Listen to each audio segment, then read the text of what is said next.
Hey everyone, thanks for tuning into the Metis Tech Show. On today's episode, we'll be talking with Kelsey Farraher about how to be prepared when going on a service call for VRF equipment. But first, here's the Metis Minute. Bryn? Today's Metis Minute is on tube-and-tube heat exchangers, sometimes also referred to as shell-and-tube heat exchangers. These heat exchangers are made of two concentric tubes that are used to transfer heat. Tube-and-tube heat exchangers can be found on residential hyperheat units and in R2 series branch controllers. The refrigerant enters the tube-and-tube heat exchanger, and upon exiting, a small amount of refrigerant is metered through an LEV, or expansion valve, back through the opposite side of the heat exchanger. By applying a low-pressure, lower-temperature refrigerant through the opposite side of the heat exchanger, the refrigerant can be further subcooled by lowering the temperature without lowering the pressure. The heat exchangers are configured so that they cross-flow, meaning that the refrigerant in each tube travels in opposite directions. This ensures that the coldest refrigerant in the outer tube is always in contact with the warmest refrigerant traveling through the inner tube. In a branch controller, there are two separate tube-and-tube heat exchangers. Ideally, the refrigerant is subcooled by at least 18 degrees before traveling to the indoor units in cooling mode. The metering device is responsible for controlling the subcooling by opening or closing depending on the calculated subcooling through each heat exchanger. Thanks for listening. Now let's start the show. The Metis Tech Show.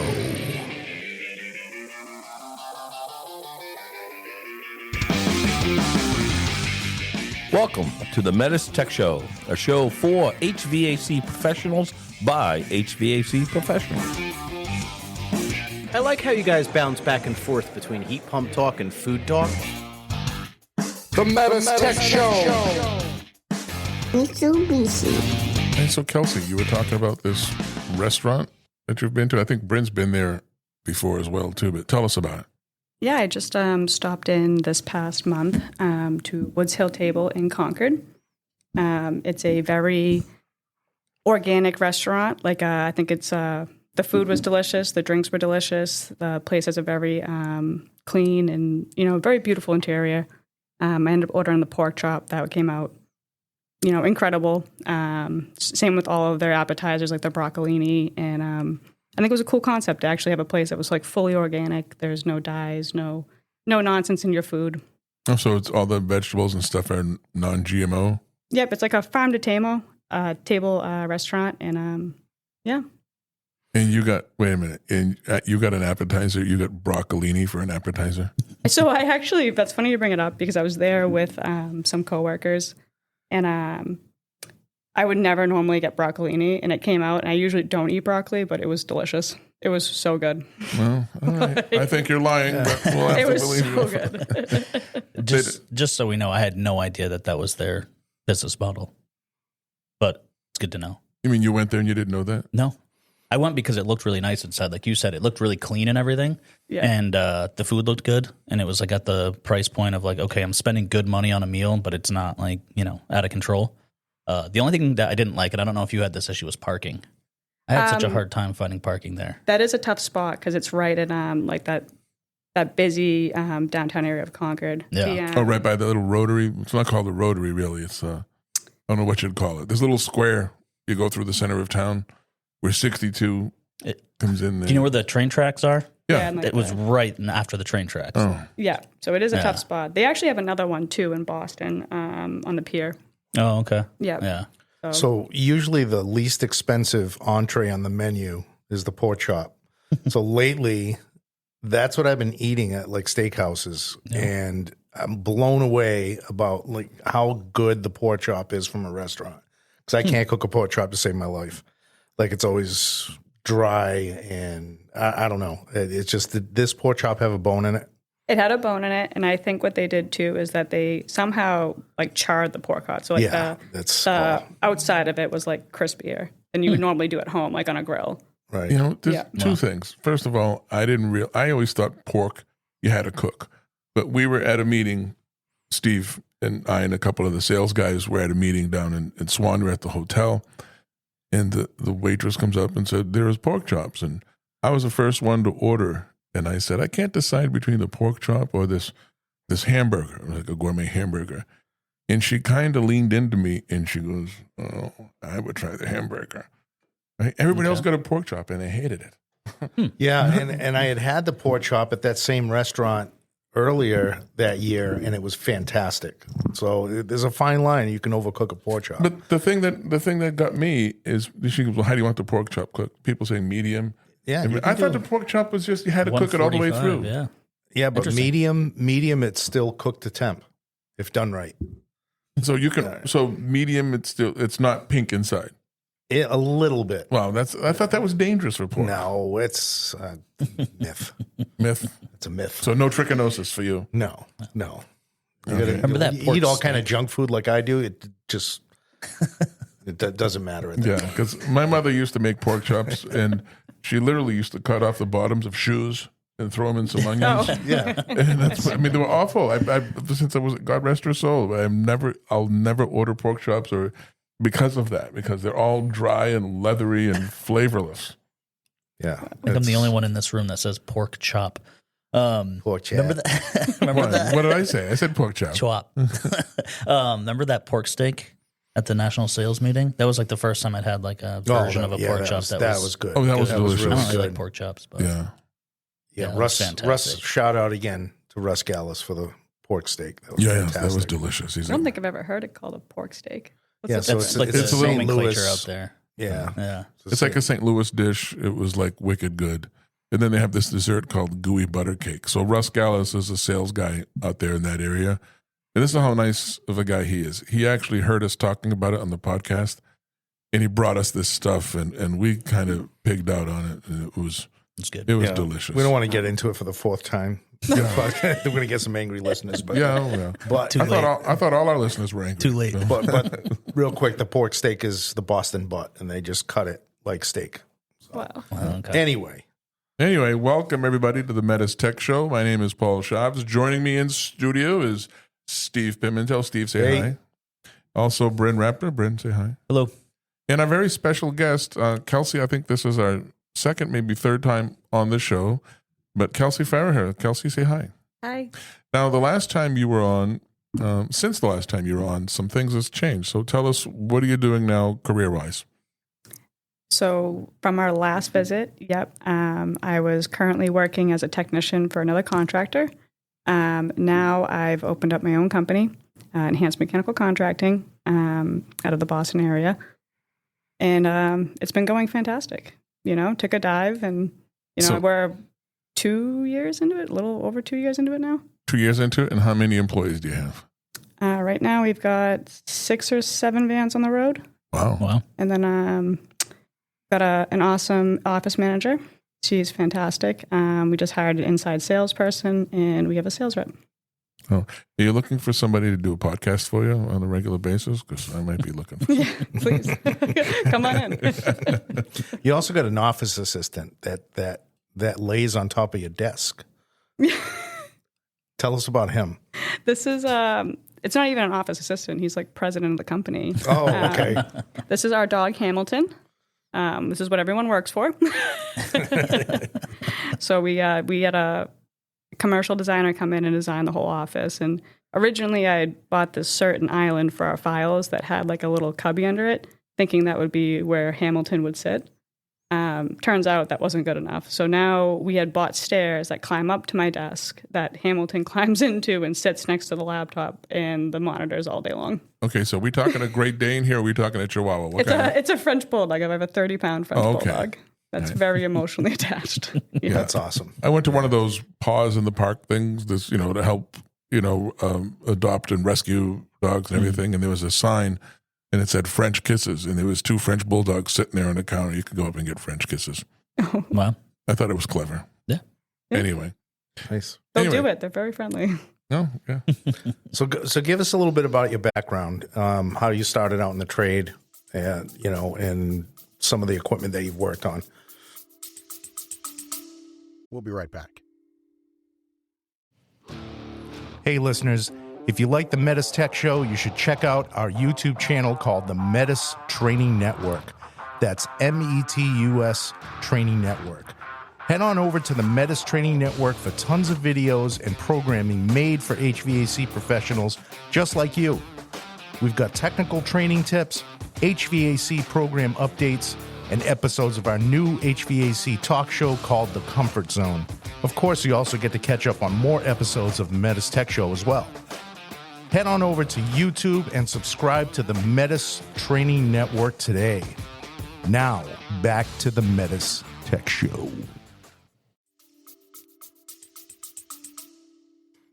So starting out in the trade actually goes all the way back to high school. I went to a trade school in Barica, Mass. Called Shawsheen Tech. You get put in the HVAC program at the end of your freshman year, so probably 14, 15 years old.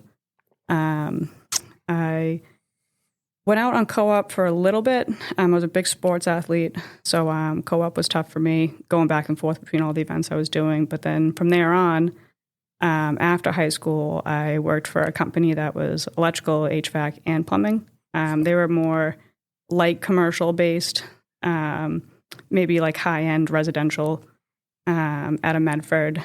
Wasn't there long, wasn't really exactly where I wanted to be.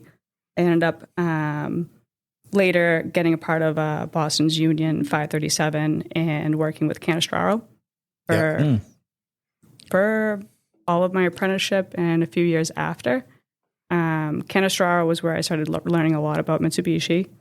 I was doing a job for Boston College with a few other people, and that's kind of, I think, when VRF was starting to really hit the market too.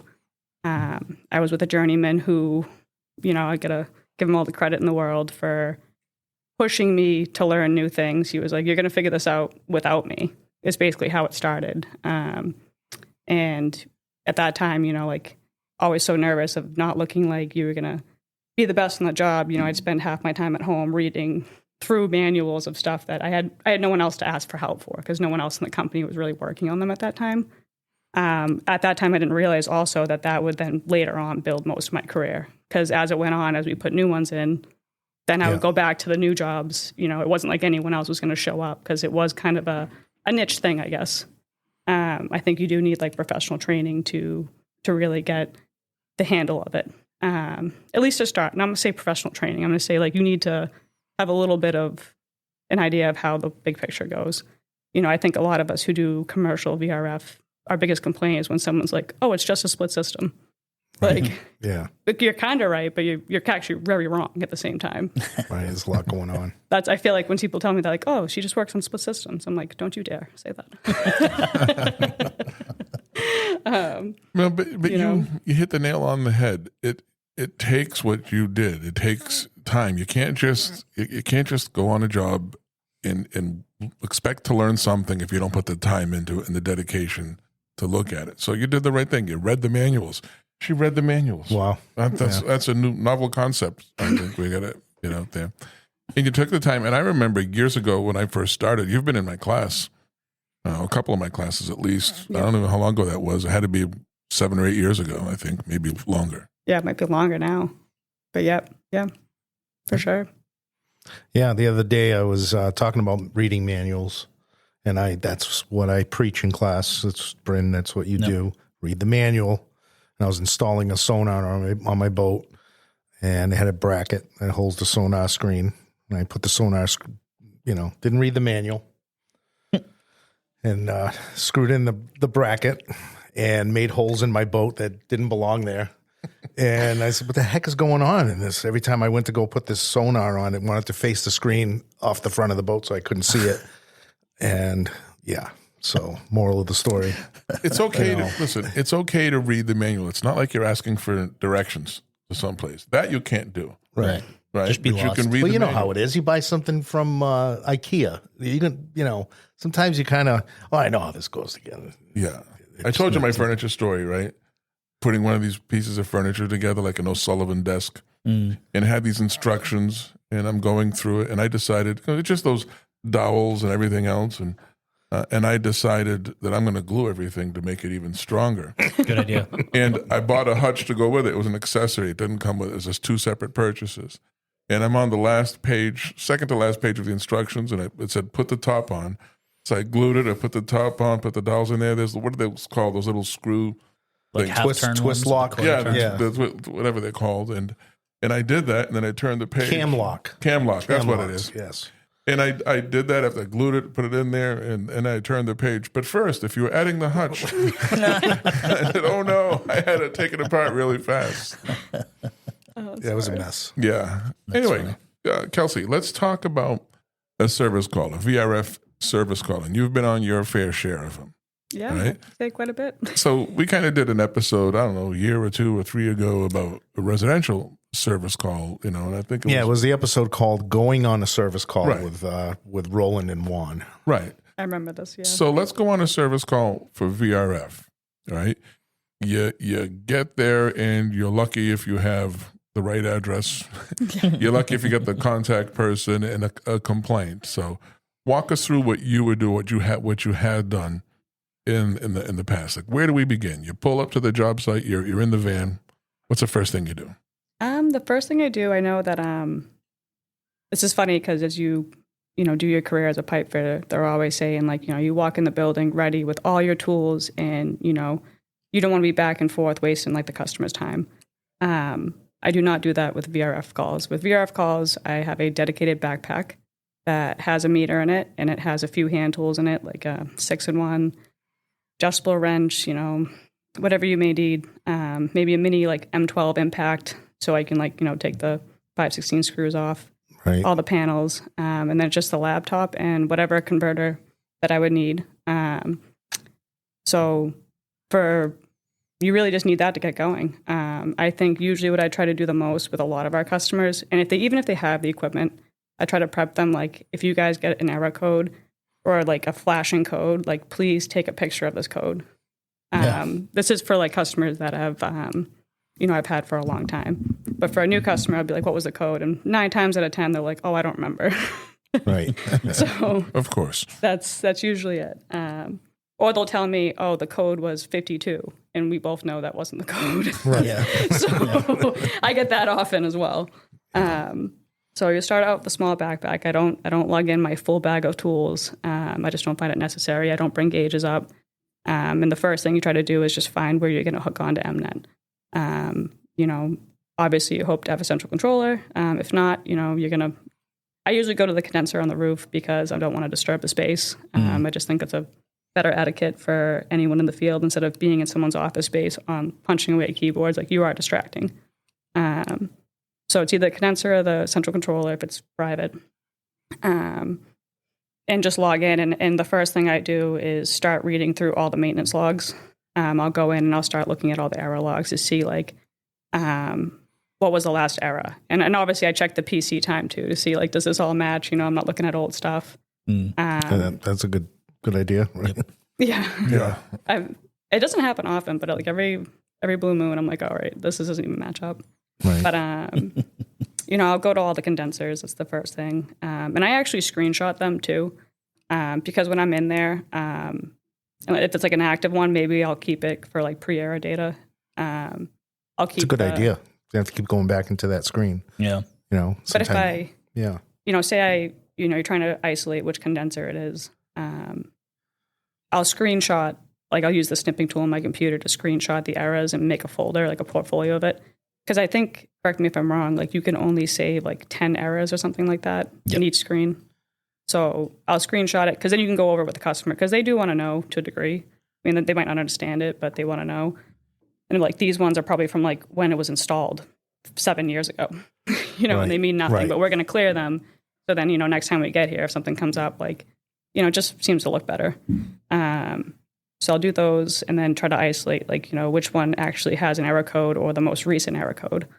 I had a friend who called me actually on Tuesday, and I logged into his computer to look through, and same thing. Like, he said he had an error code that they're like, oh, these all went down this error code, but all I saw was preliminary error codes. But now that, like, they're all screenshot, I'm like, all right, like, have them take pictures. And I think that's like the best way to go through with it, to start. And then going forward from that is you got to figure out which condenser it is, which hopefully most times you don't have a sea of them, and you can try and figure out which one it is just off of the model number that shows up from, like, if you hover, for people who know what I'm talking about, when you hover over a condenser in maintenance tool, it'll give you what model, like, or like, with the tonnage in it. So you can kind of isolate which one it is. And then figure out what address you're at. And I think following from that is just you look up the error code and, the manual is going to tell you everything to do. I mean, literally, quite literally step by step. Like, I think sometimes when I call in for tech support, I actually feel guilty that I'm calling. And I'm like, am I just being lazy right now? Or am I actually confused?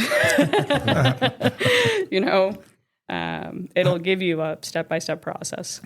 Now, have you been on calls before where you hooked up maintenance tool and you can't connect?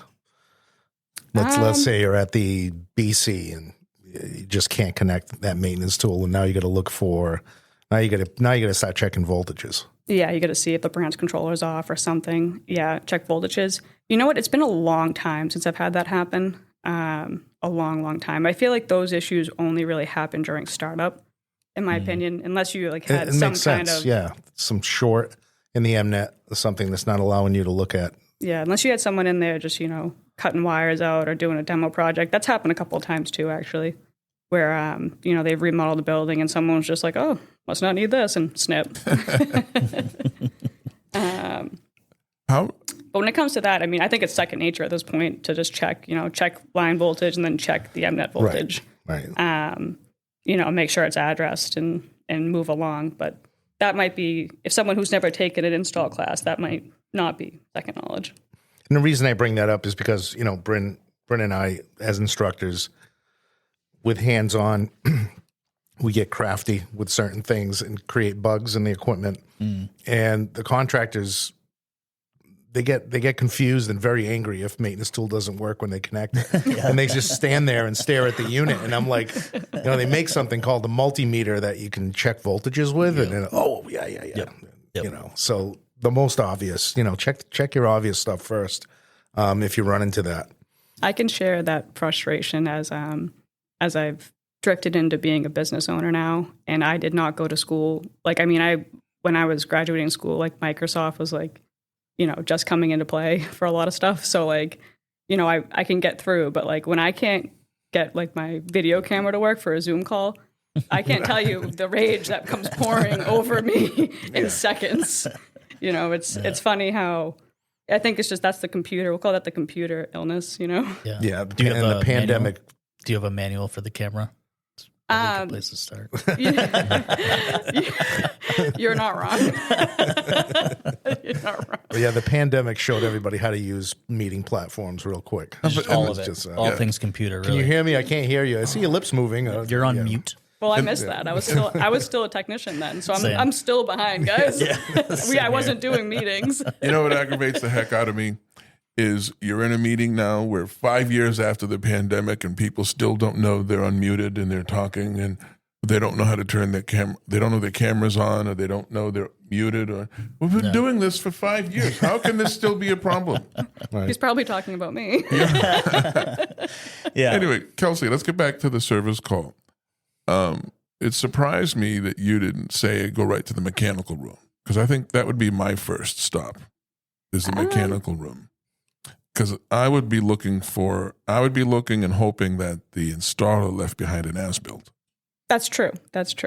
I think I just bypassed that because it never happens. Actually, yeah, that's another point too. Yeah, it never happens. You have to hope that. I think a lot of people don't set up, and I think this could be due to fire regulations or or building safeties. They won't keep the manuals and documents in the room where the AE200 would be, unless they've stuffed it in a nice control cabinet, which is, like you said, very rare. Right. Sometimes you try to ask the customer, do you have any DSBs? And then they look at you what is that? Do you have any as-belts? And sometimes you still get the, what is that? So you pray that you have them. I know for a long time I used to try and network out, and I'd ask people, hey, anyone have these? I'd ask local startup companies like Holman's Associates, through friends I've made there, Craig and Mike, and be hey, any chance you guys got one of those for this building? I think I really start chasing those around. Again, I would say for a new tech, yes, that helps out amazing. I think I start chasing those around when I have a refrigerant issue. Mm-hmm. That's when I'm all right, let me do as much as I can to find these as-builts and these DSBs and as much as I can. But I'm talking about me knowing the equipment more than a regular technician coming Right. in. A regular technician like that would go a long way. So I think an as-built is helpful in two main ways, I think, from a service technician. Is first of all, like you said, if there's a sea of them, it's going to tell you what address, and hopefully whoever did the as-built labeled it. This is the reception area. This is the VP's office. Yep. This is the conference room 17, whatever it is. And you got an error code with an address, and now you know, here it is, address 17 is the conference room. So that's where you go. But you're right, for the refrigerant issues, if I'm not the one who installed it, we're not the company who did it, we don't have records. If I'm going to suspect the refrigerant issue and I'm going to have to pull stuff out, I need to know how much was put in there to begin with. Yep. So that's pretty important. Yeah. Yeah, I think that's where I'm really start hunting it down. I start texting everybody. I'm like, anyone do the startup? Like other companies, I'm like, please, I don't want to take my tape measure out right now. All right, so let's put the refrigerant issues aside because that's a whole show in itself. And you said if you got an active fault code, you're using the manual. Yep. Right? You're going to use Control F, and you're going to type in the error code. Yep, exactly. So the manuals on the computer are just a PDF. You can get those on MPro. Right? Or still, my link drive's still around, but either one. You hit Control F, you type in the 4-digit code, and then what happens? It's just going to start highlighting everywhere in the book of where that's going to be. So when you put the Control F in, say we'll use code 4250, something to do with, inverter trouble or, et cetera. Right. I think there's like 6 different details for that. Mm-hmm. You'll put that in the code. I just did this on Tuesday, so that one's easy to talk about. I was wondering how you remember this. No, I actually do know that one too. Some of them just don't leave because you see them. But you'll put that in, and it's gonna actually take you exactly to that first troubleshooting page where it gives you all the preliminary errors as well. I think that's what it first hits it, right? And then if you keep clicking next, you'll get to the code, and you got to figure out exactly what condenser you have. Is it a TKMU? Is it a YKMU? Whatever it may be. Pick that out and then follow the detail code too that came on your MNet tool. Your MNet tool. And go from there. It's just going to give you a full list to go through. Right? Yeah. And you just go step by step and eliminate one thing at a time. And I think that the Control F, I will say this too, I think the Control F is the best way to search these codes because, correct me if I'm wrong again, they just changed the layout of the manuals for the last generation. Was it the last generation? Remember how something changed in the service manuals? Anyone know what I'm talking about? No, I don't. I think it's where they place the troubleshooting codes or... Yeah. It changed slightly on the NGen when we went to the Am I the only one who generation. noticed that? That's a problem. I've only been around since NGen. So. And that's I'm embarrassed now because these are things that Bryn and I should probably know. But, I don't think I've ever even looked at a KGen or an LGen service manual. but if it go, and that's the whole thing is we're not on the field like this. And Kelsey has invited us to a site visit nearby, so we should take I'll have to advantage check of it that. out. Please do. It's a good spot to be at. Yeah. They got nice NGens everywhere. Is there a good restaurant nearby? We can always find a good restaurant. That something that very qualified in. Okay. So, Well, hold on a second, Paul. So Kelsey was just mentioning something about in maintenance tool, you'll get these detail codes. It's the only place that you can get them. So if you look at your malfunction log, you'll see the last 10 error codes, and it'll list the error where it happened. But then there's also this thing called a detail code. If there is one for that particular error code, that's really helpful. For example, like a 7113 error code has, I think, 13 or 14 different details, and it could be anywhere from model and capacity setting to connectors being unplugged. So when you use maintenance tool, you can get that detail code. It takes a really broad error code and narrows it down to this is your area of focus and gives you your troubleshooting specifically for that. So that's one of the helpful things just to clear up what the detail code was for those who are uninitiated. I was going to do that. When you interrupted me, that's what I was going to say next. Sure. I also think that detail code is very easy to skip over if you have not known about it before. Right. And then you'll be reading through, and then you'll get halfway through troubleshooting, and you're like, oh wait, it's either you're not on the right detail code or you're not on the right not going to say generation, but version of the unit Right. for that book, because the books have multiple units in it. So once you've like pinpointed where you're supposed to be, then it's, there shouldn't be that much to check. So it makes the error code a little simpler to read through. So what you just said is very important. Make sure you're looking at the correct model, because the manuals are multiple models. So make sure you're on the right one. And for the diagrams and everything else, the fault codes. And again, there's a general fault code, which is going to get you in the neighborhood, but that detail code tells you which house it is. Exactly. Yeah, and we get a lot of students in class that look at the general, and this goes for M&P as well. They'll look at just the general description of that error code and stop there. Yep. And then you just go ahead and start looking for voltages and looking at the unit. And I'm like, wait a minute, keep reading, because a lot of these error codes will lead you right to the problem, right to the connector, right to the thermistor, whatever it is. You may get outdoor thermistor, failure of outdoor thermistor. Okay, there's 7 thermistors in there. Where do I start? But you didn't finish reading. Right. Look at that, narrow it down, and a lot of the manuals, especially the commercial ones, do a great job of helping you find that error code. All right, so we talked about a service call with an actual fault, active fault. What do you do when you have the last fault, but you show up and there's not an active fault? Everything's running fine when you're there. What do you do differently? So from years of doing it, you're saying like when you're chasing a ghost fault, even though that doesn't really exist. Right. I feel like when people say ghost fault for Mitsubishi, the only time I think of a ghost fault is like the comm errors. Like say you had a thunderstorm and it knocks it out. Is it 6107? 6607 is wicked common. Yeah. Yep. Okay. Thank you. Dyslexic. So when I see those are the only ones that I'm like, all right, that could have been the IT department doing testing. That could have been, the MBTA train lines underneath this building. That could have been anything that just knocked it out.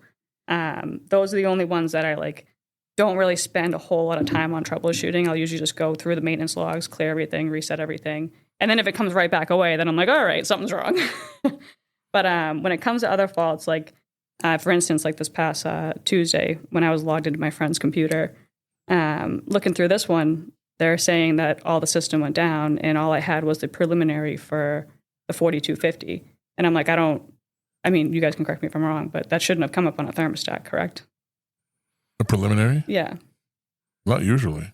Yeah, typically you wouldn't see the preliminary error code now. No. And this thing ran perfectly. I put it in a test mode. It ran perfectly. It brought all the cooling down. There was no issues. I mean, I brought I think from a 74 degree set point to a 67 degree set point, and it cooled the space within like 20 minutes. Nothing came out of an ordinary like discharge temperature. Everything was fine. So what I do with those from now on is I always record them and save the data in case I've missed something. And then so by next week when I go back on site and I'm talking to tech support, because at that point now I'm like, the other thing for commercial technicians is you got to remember that you're, in the Boston area, you're almost like $200 an hour.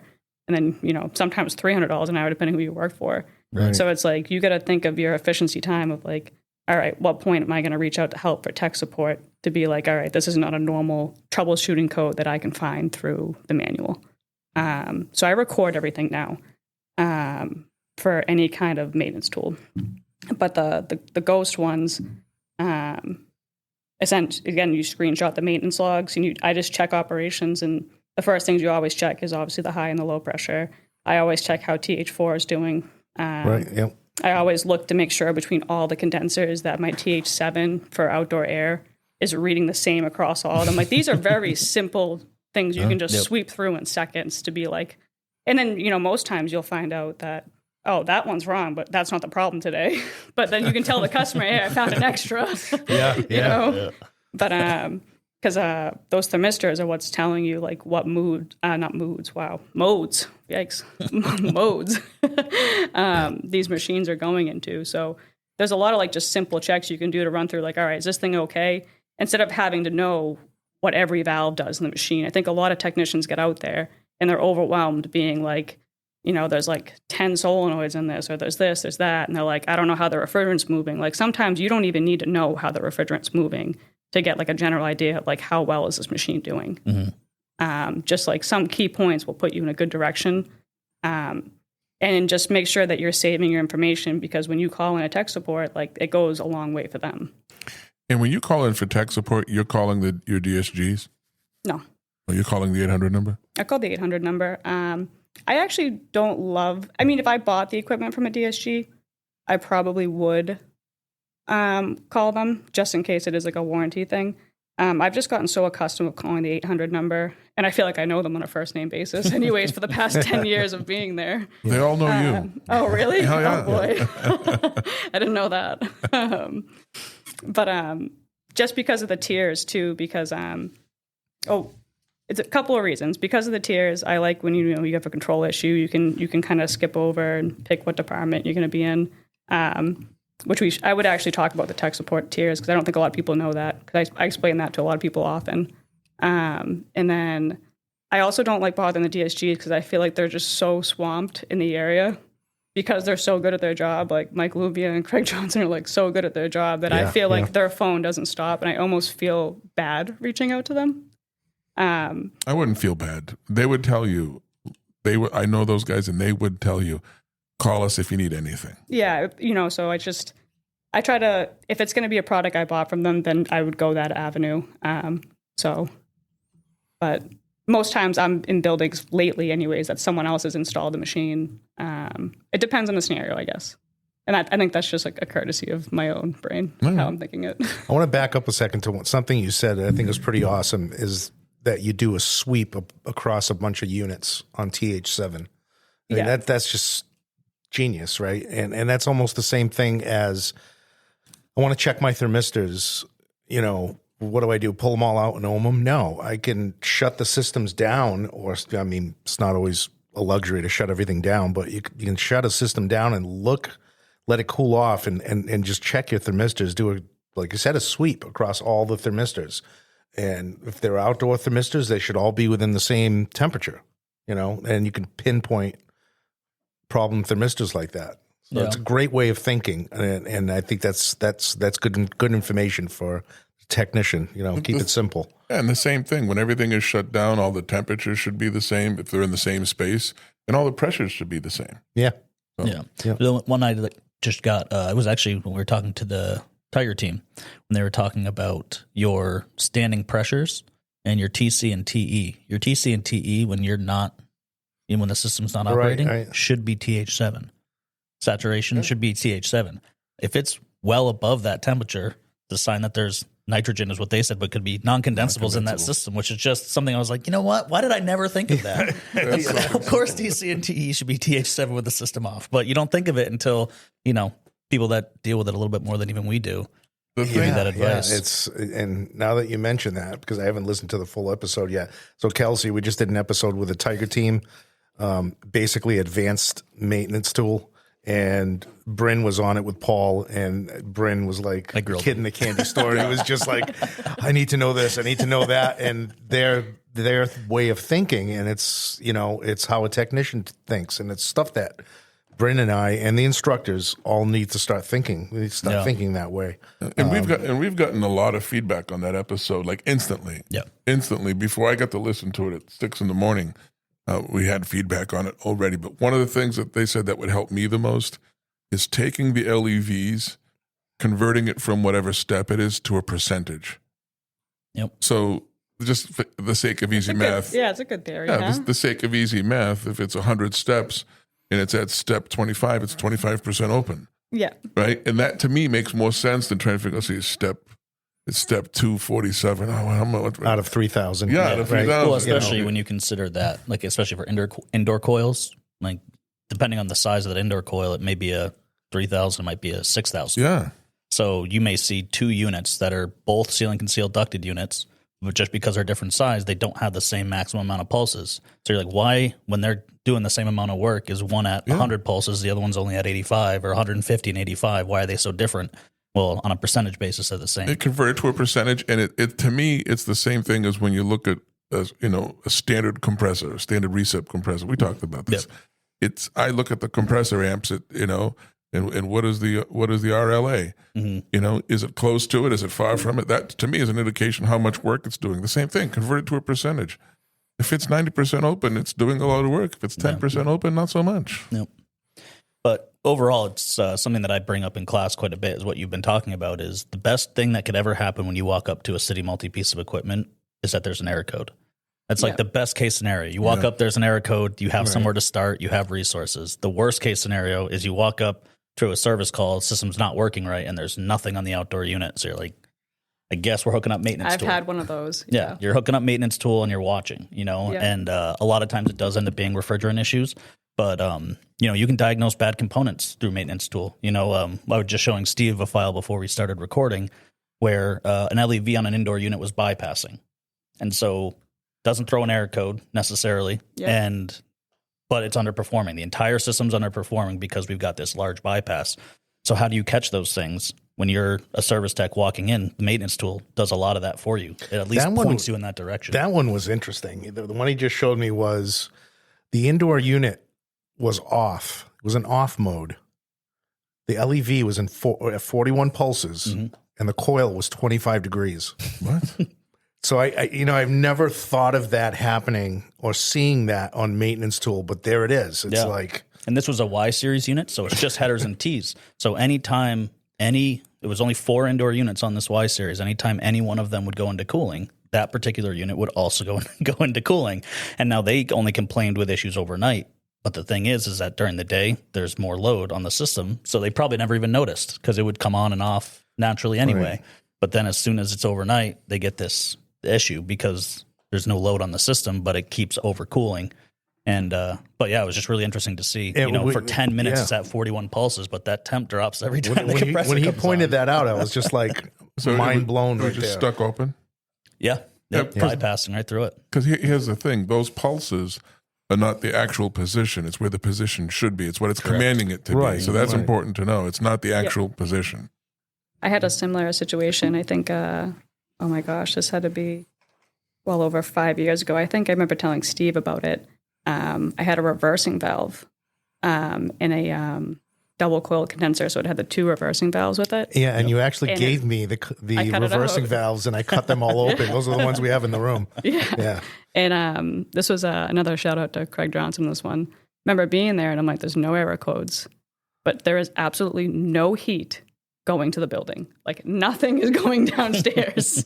And the compressor looked normal. It was pumping fine. And I'm like going through this, and I'm like, something's very wrong. And, this is, 5-6 years ago. And I remember being like, all right, trying to go through it, testing, I think sometimes when you get in those, now you're like, all right, let me test as much as I can as everything, because I know something is severely wrong. Yep. And you start going through the checklist. And then, through help with Craig on it, we went through and it was rat racing in the condenser. But again, no error code. So you're right. When you go up to a City Multi and there's no error codes, that's the scariest time. Because usually they can tell you exactly where to go and troubleshoot. But luckily, those are very, very far few between on those, Yeah. I don't think I've actually had a call that complicated in a long, long time, I have to say. So let's talk about now. Let's talk about no error codes, but the system has a leak. Where do you start? With a prayer that I can find it. Sorry, was I not supposed to say that? A quick prayer to the guy above. A quick prayer always helps. That's always a good place to start. That's always a tough one. I think that's one of the things that a lot of consumers overlook when they put these in. If the install isn't done right, I think it's tough for the people who come in after, being like, I need X amount of labor to literally walk your site, because not all the equipment's right in front of you. It's all throughout the building. Mm-hmm. And that eats up some time and money. Right. I think that was one of the most complicated things for it. When it comes to starting check leaks, obviously, it's easy to check the condenser real quick and visually you hope that there's oil. You hope that it's oil. Right. If there's a branch box on it for an R2 series, that's stop number 2 every time, without doubt. Usually you hope that you're going to have access to see everything, and sometimes you don't. But that's really just a walk around and leak check at my point. Never put dyes in it. Right. It's funny. I recently worked for a company who did ammonia, and they have different types of leak checkers. You know those ones that like you can like get a visual of it leaking. I'm like drawing a a thermo blank. type imaging Yeah, camera. I'm drawing a blank on the name of the tool that was, but it's like almost like a very advanced leak checking tool that they would use like in ammonia situations. I'm like, I wonder how fantastic this would be for a VRF system. I mean, not that everyone's ever going to have those, but Right. you wish that you would, because it would cut down some time instead of you like with the electronic leak detector all over the space. But, from step down to the condenser to the branch controller, if I haven't found anything, you're going to start at every indoor head, unless you guys have any better advice on that. But No, I mean, you're on the right track. I mean, if it was me, I'm going to go looking for signs of oil outside at the condenser. Like I said, the branch controller,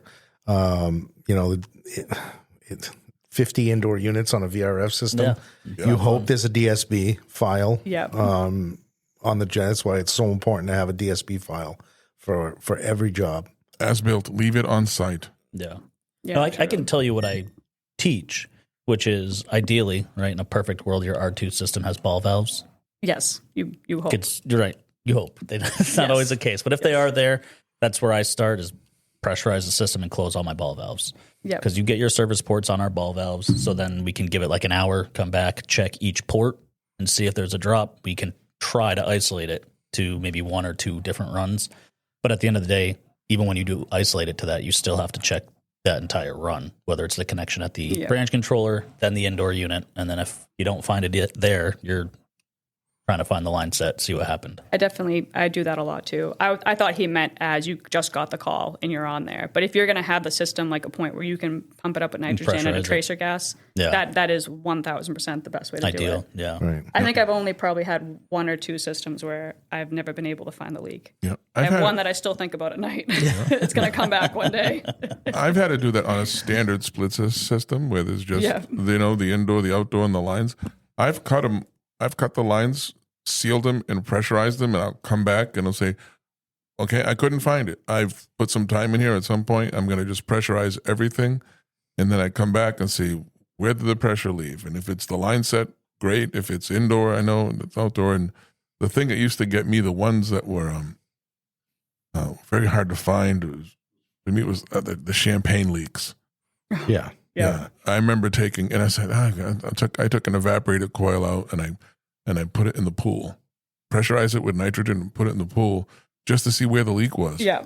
And it looked like champagne was coming out of it. It was porous. The whole coil the became copper, porous. Yeah. Yeah. And I was like, I'm looking for one little leak I can fix. It's like, I can't fix this. That was a serious thing for a bit. I remember, I don't know, that's again probably going back 7 or 8 years ago. Remember the white line sets ended up being porous? Yeah. Yeah. Now every time I look at them, you don't forget it after that. I think that was only a short time though. I haven't heard of that in a long time. Yeah, that was a few things. And then it was something to do with some drywall or something.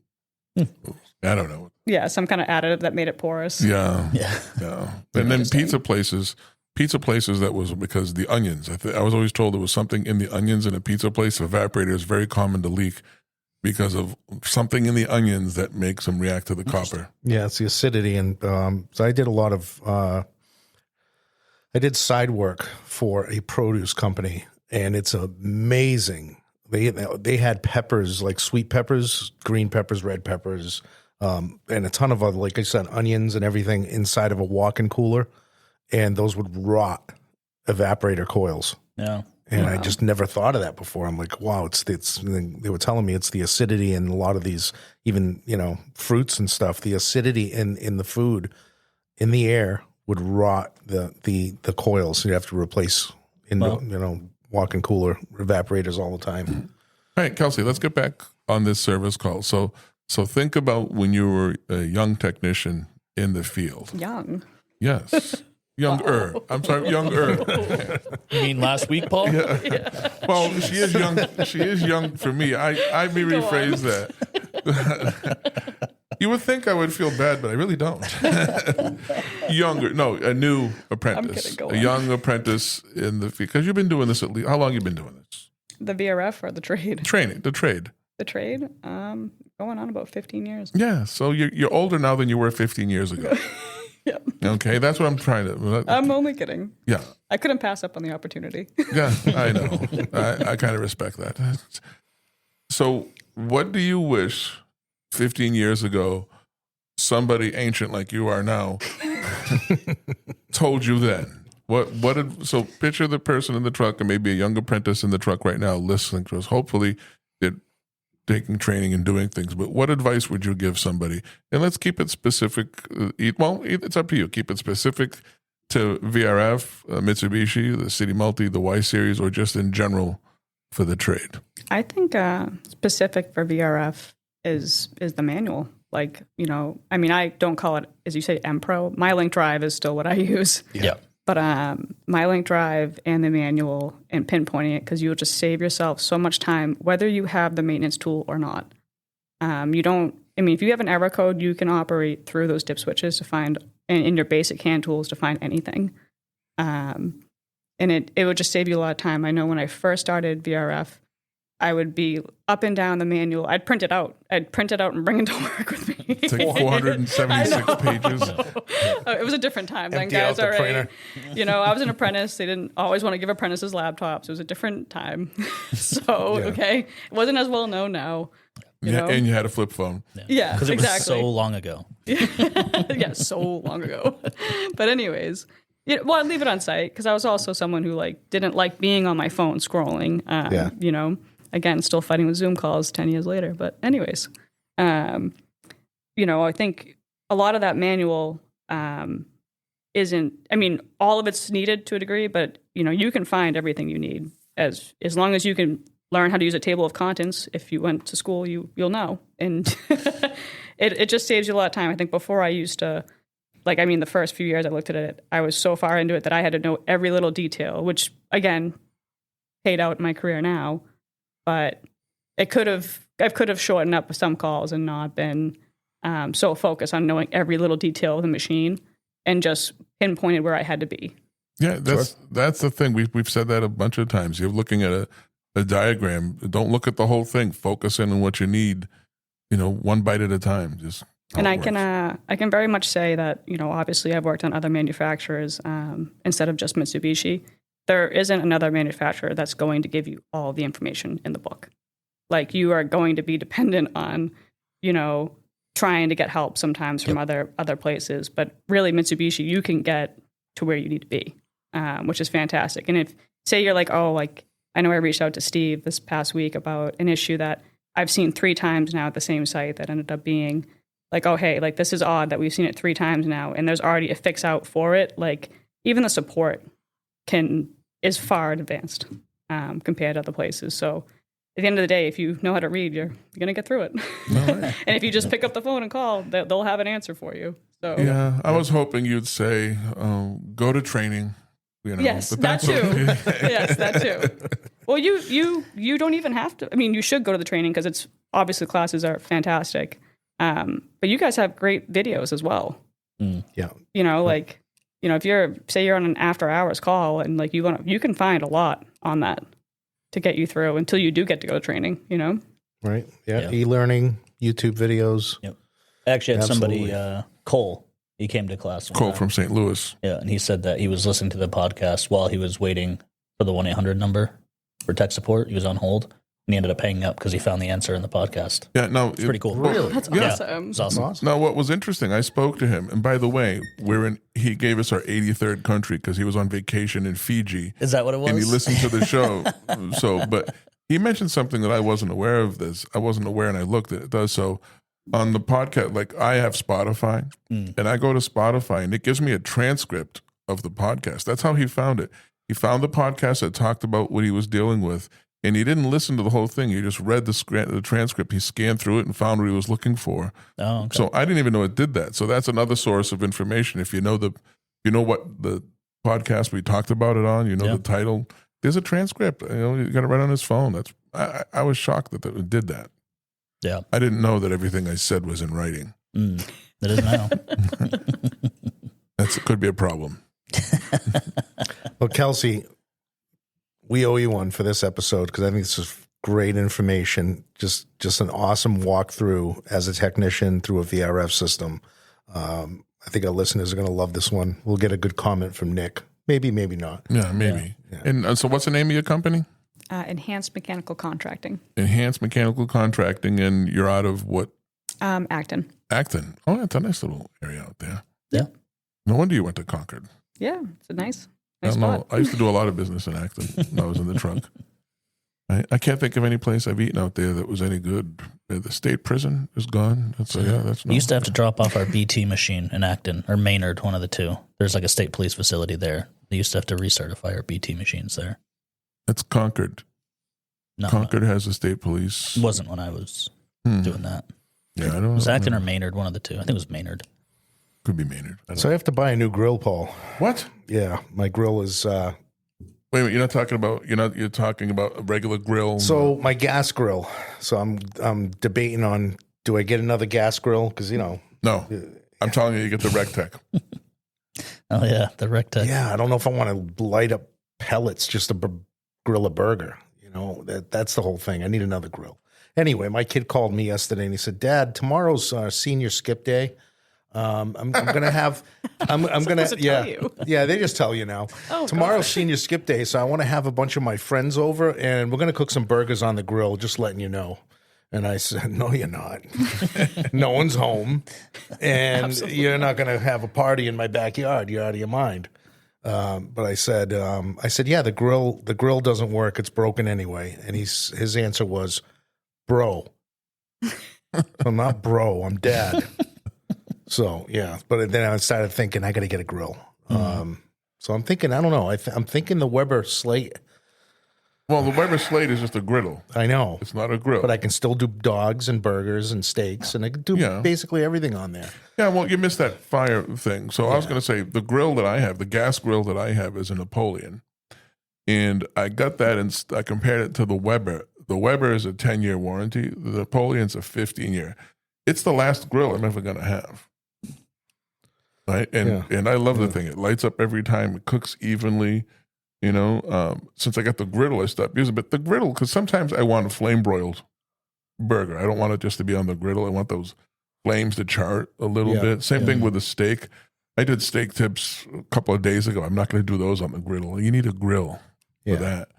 But I think I just gotta. I have to go with a Weber gas grill, regular gas grill, or Charbroil or something.